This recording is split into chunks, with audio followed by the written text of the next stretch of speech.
మిత్రులారా, మనం ఇప్పుడు గ్రేట్ బ్రిటిష్ మ్యూజియం లండన్లో ఉన్న అమరావతి పెవిలియన్ దగ్గరలో ఉన్నాము. ఇన్ఫ్యాక్ట్ దగ్గరలో కాదు, ఇప్పుడు మనం అమరావతి పెవిలియన్ బ్రిటిష్ మ్యూజియంలో భాగమైనటువంటి అమరావతి పెవిలియన్లోకి మనం ఎంటర్ అవుతున్నాము.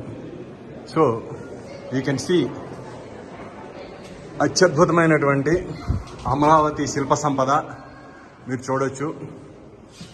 మీరు కుడివైపున కన్నా చూసినట్లయితే అమరావతి సంబంధించిన ఆనాడు స్తూపానికి సంబంధించినటువంటి రిలిక్స్ ఏవైతే ఉన్నాయో అవన్నీ కూడా ఇక్కడ ప్రిజర్వ్ చేయడం జరిగింది.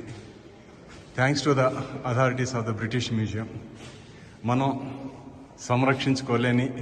సంరక్షించబడినవి ఇక్కడ బ్రిటిష్ మ్యూజియంలో సంరక్షించారు. అదృష్టవశాత్తు